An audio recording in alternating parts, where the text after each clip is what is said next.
Здравствуйте, дорогие зрители!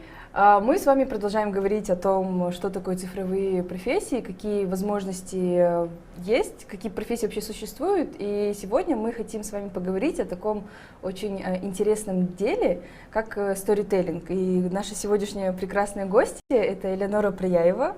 Элеонора, здравствуйте. Здравствуйте. Спасибо большое, что вы согласились прийти к нам и рассказать... Вам спасибо. Да, спасибо. И рассказать нам о том, что такое сторителлинг, вообще насколько сейчас это актуальная стезя. Вот. И вот, Элеонора, очень интересно узнать, расскажите, пожалуйста, вообще, как давно вы, вот как это правильно говорить, как давно вы занимаетесь сторителлингом? Как давно ушибла тебя этим. Вот. На самом деле это правда давно. Некоторые дети сегодня говорят: о, это такой старый фильм 2010 года. Ну, примерно вот, да. У меня 2012 год был.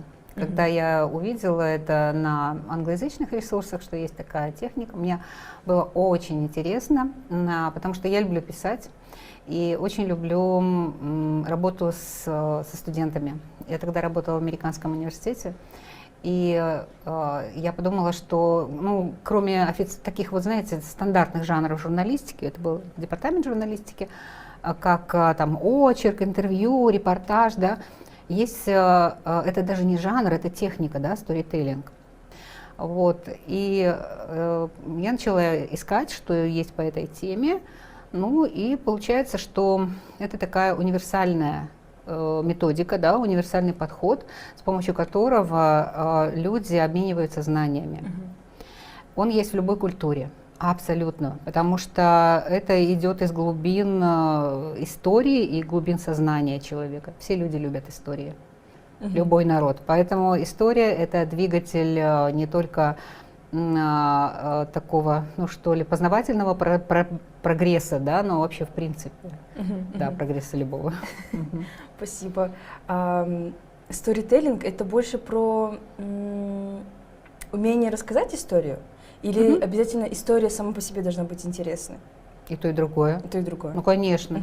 Да, смотрите, почему люди слушают кого-то? Вот, ну, вы знаете, стендап, да, сейчас идет очень хорошо, как техника развлечения и, не знаю, научения, познания, да. Это же тоже сторителлинг, просто в устном виде. Вот, ну, может быть, с какими-то оговорками там в сторону иронии, комизма, сарказма, да. Вот. История должна быть полезной, и она должна развлекать. Вот две основных доминанты, что ли, да, так можно сказать, именно доминанты. Ни то не должно превалировать. Когда есть баланс, то это хорошо работает. Можно ли сказать, что вы знали, что... Вот вы говорите, что вы любите писать. Вам наверняка это нравилось с детства. Ну, да, можно так сказать. Вот вы могли представить себе в детстве, что вы будете заниматься вот именно сторителлингом? Да нет, конечно. Я хотела с дельфинами плавать, но это нормально. Да. Классно. Вот еще такой вот вопрос. Очень злободневный, мне кажется, потому что многие начинают задумываться о том, как сделать историю интересной и как ее интересно подать. Вот интересная подача истории и сторителлинг — это дополняющие? Это одно и то же. Одно и то же. То есть, ну да, мне кажется, ну там же два корня есть, правда, story и telling. То есть есть какой-то факт жизни или факт вашей профессии, да, если брать более узко, и есть способ рассказывания. Ну вот. Ты смотришь, во-первых, тебе нужно найти, это, ну, что-то вроде все-таки исследовательской работы вначале. Ты должен найти эти истории, да? Это расследование, исследование, пусть даже оно очень маленькое будет, там, допустим, ты один день сидишь, что-то ищешь.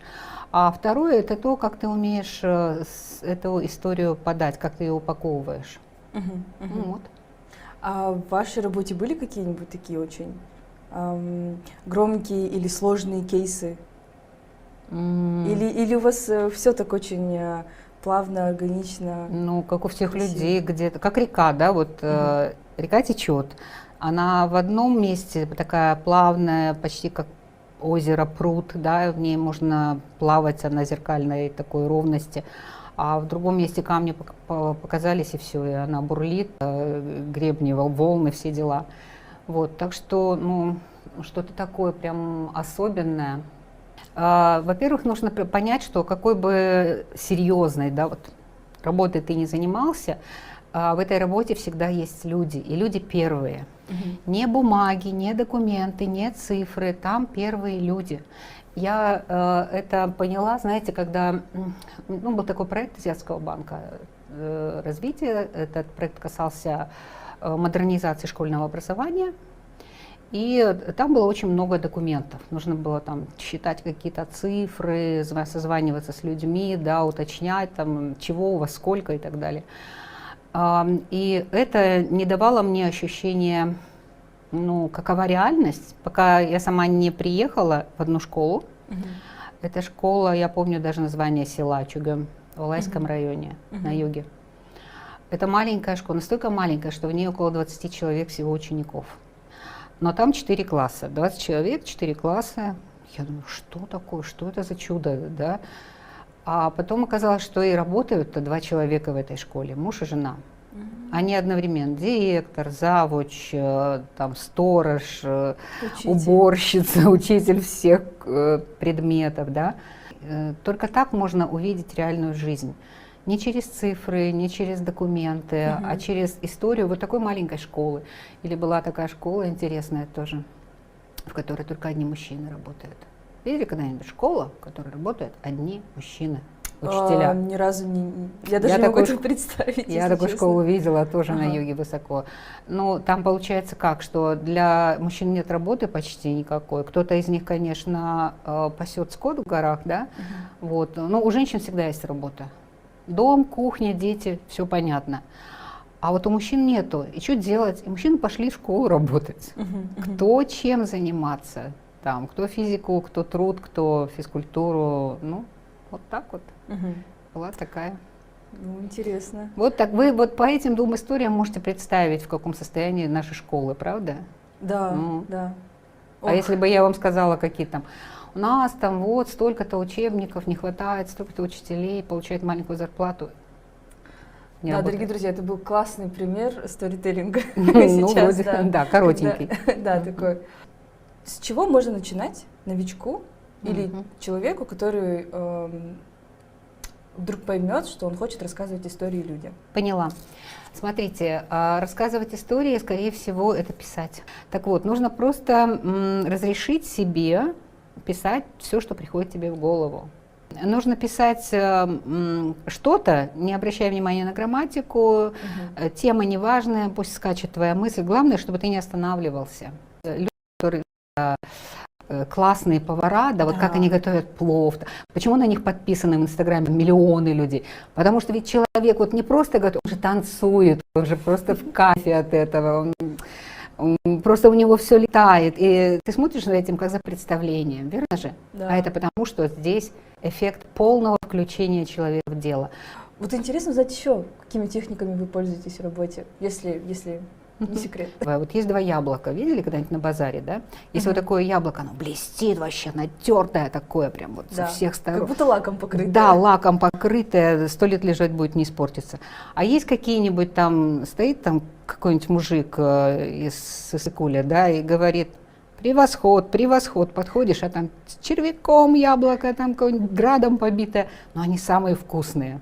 Потому что надо позволить себе быть естественным, а это значит, что у тебя будет червоточинка, тебя где-то побило градом, тебя где-то ты простудился, где-то на тебе прыщ там скочил, но это делает тебя просто живым, и все. Поэтому не бойтесь ничего. Нужно не бояться быть живым. Не бойся быть живым, да. Да, это очень интересно. Рассказывай истории, как они исходят из тебя, да, как они ложатся сами. Вот для чего мы живем. Мы живем не для грамматики, мы живем не для каких-то идеальных вещей, да, нужно вот это понять. И мы живем просто для того, чтобы кому-то стало хорошо от того, что мы делаем. Вот. Это же еще и такая культура рассказывания истории. У них, допустим, есть такой писатель «Серая сова», да?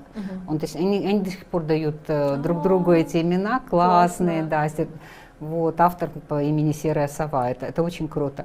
И они рассказывают такие очень странные истории, потому что фольклор другой страны всегда выглядит странно, правда же? Вот. И мне показалось, это очень интересный способ упаковки знаний, да. Вот. Поэтому я пошла вот сюда, думаю, ну можно же вот о любой вещи, самой сложной, да, допустим, об архитектурном облике города рассказать через историю. Не надо вот всяких умностей. Или как Хокинг делает, да. Со своей дочкой они сделали книжки, ну и он сам писал книги про космос, да, черные дыры, там, горизонт событий, вот это все такое далекое и непонятное, то, что не разглядишь не то, что глазом, а в телескоп не увидишь какой-нибудь Хаббл, да, вот, но он умеет рассказывать целую историю, и через эту историю ты понимаешь, что такое космос, что такое дыры, черные, причерные. Ну вот. Классно. Мне кажется, просто мне всегда было вот интересно, сейчас все очень быстро движется, очень быстро развивается, и тебе приходится быть короче, длиннее, лаконичнее, не длиннее, короче, лаконичнее, понятнее, сразу приходить к сути. И иногда я, например, понимаю, что не хватает вот этого пространства, где можно было бы, там, например, написать что-то больше, или поразмыслить чуть дольше, или попробовать посидеть и еще больше подумать над чем-то, или вот чего-то такого. И вот мне интересно, как вот это веяние времени влияет на истории. То есть вынуждены ли все люди, которые там занимаются сторителлингом, писать короче, потому что они понимают, что вот эта лента, она сейчас очень короткая. Да. Сторис вообще живет как одуванчик. Да, сегодня утром он такой, а к вечеру слетел весь. Да, конечно. Дело в том, что общение на разных площадках в сети, да, оно очень, как бы это сказать, таргетировано, да, и в нем есть разные жанры, разные формы, разные способы самореализации. Но если понятно, что в сторис не надо выкладывать трактат, никто не будет там слушать что-то, ты не успеешь его прочитать, да, и ничего такого суперумного не надо. Ну, покрутился в платьице, классно. Вот, прокукарекал, ну и ладно, показал, что плюшку испекла, хорошо, окей. То есть у каждой вещи, мне кажется, это очень хорошо, да, как в природе, вот у цветов, да, тоже есть свой период жизни, да, или период, или форма восприятия. Ты вообще должен понять, где ты, в каком ты сообществе, да, ты идешь туда, где можно это сделать. И ты найдешь такую группу, да? Таких групп очень много. А сторителлинг, он пригодится и там, и там. Что вы можете посоветовать человеку, который, вот, скажем, начинающий, наверное, громко будет говорить писатель, например, начинающий специалист, может быть, который, или начинающий молодой человек, девушка, которые хотят писать истории, хотят облекать А чего мир. хотят? Какие истории? Я бы сразу спросила, чего тебе, ты что подразумеваешь под этим? Потому что, ну вот, когда в ОЛО этот курс был, да, сторителлинг, тогда ко мне приходил, допустим, молодой человек, он говорит, я спрашиваю, тебе зачем это? Я никогда не предлагала вот свой стандарт сразу для человека, просто мне надо было знать для чего. Приходили девушки, которым нужно было научиться писать красиво про косметику. Вот, то есть тоже истории, да. Ну, в общем, зависит от того, чего ты хочешь делать с этой историей. Если ты хочешь написать какой-то литературный текст, это совсем другая вещь. Вот.